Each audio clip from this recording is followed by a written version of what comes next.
حدیث مبارک مخکې مې ویلې پیغمبر علیه السلام یې د هر نبي دوه وزیران معاونین په اسمان کې دوه په مځکه کې په اسمان کې د ما معاونین جبرائیل علیه السلام میکائیل علیه السلام په مځکه کې صدیق اکبر حضرت عمر رضی الله عنهما.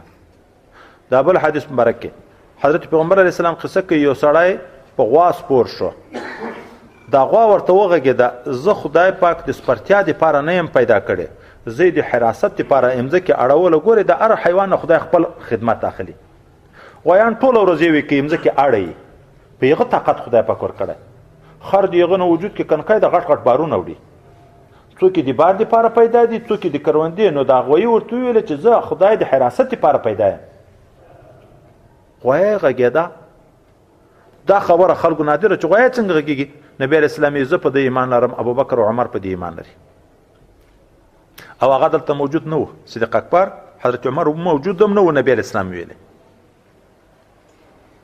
یو حدیث مبارک نبی کریم صلی الله علیه وسلم ویلې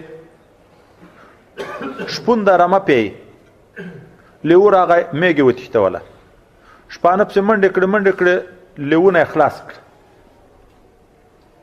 لیو ورته وغږېدو، وای په هغه ورځ به څوک د ما نه ساتي چې لا راعیه له چې دا شپون نه وي بیا دا میږي دغسې رمه دغسې پاتې شي. خلکو ویل لیو هم غږېږي. نبي علیه السلام ورته زه ایمان لرم په دې صدیق اکبر حضرت عمر، او هغه دلته موجود نه و. اوس نو چې هغه موجود نه و دی ویایي چې هغه هم په دې ایمان لري. دغه څه مطلب ده؟ څوک چې د دا معنی چې د دوی په ایمان مطمئن و چې د ما په خبره کې دوی ته شک نه پیدا کېږي چې زه ووایم نو دی مني. وایي دا خو عام صحابه ته هم داسې مقام و. دا د په ژبه جاري شوه.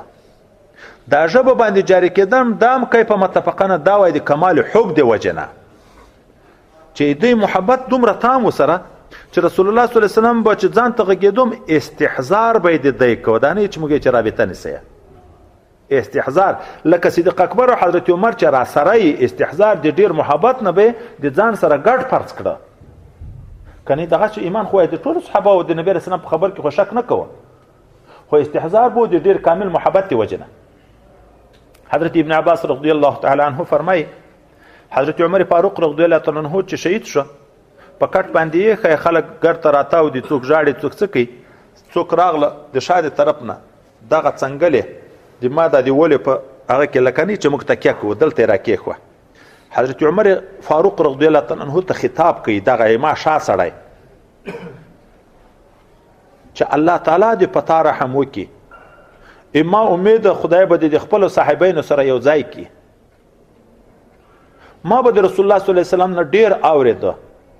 خرجت و ابو بکر و عمر، دخلت و ابو بکر و عمر، انطلقت و ابو بکر و عمر، فعلت و ابو بکر و عمر. چې نبی علیه السلام به خبر کړه صدیق اکبر او عمر به د ځان سره یادول.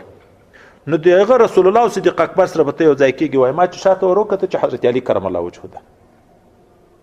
حضرت ابن عباس هغه وی حضرت علي کرم الله وجهه دلته لاس یې ښی او بدبختان شویګانې څه وی چې دوی په منځ کې عداوت و. هغه وی الله دې په تا رحم وکړي. د ما امید ده چې یغو سره به ته اوس یو ځای کېږي، ځکه رسول الله تاسې دوه میاشتې ځان سره یادولی. ما او صدیق اکبر او حضرت عمر تللي وو، ما او صدیق اکبر او حضرت عمر د کور نه ووتو، ما دا کار وکړه چې خبر به کړه تاسې دوه به د ځان سره ګډ یادولی. مخکې رسول الله ویل چې قیامت کې به هم دواړه ګډ را سره راپورته کېږي. محبت عشق تام دواړه طرف ته وزیران دي، ګډ ډېر ذکر کېږي په روایتو کې.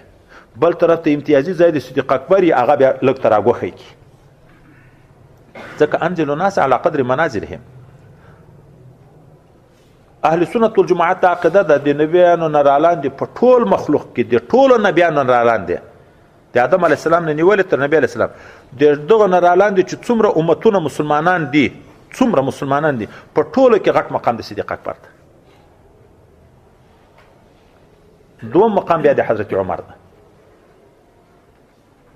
نو دی هلته ګډ ډېر ذکر کېږي، خو وزیران دي، محبوبان دي د رسول الله صلی الله علیه وسلم.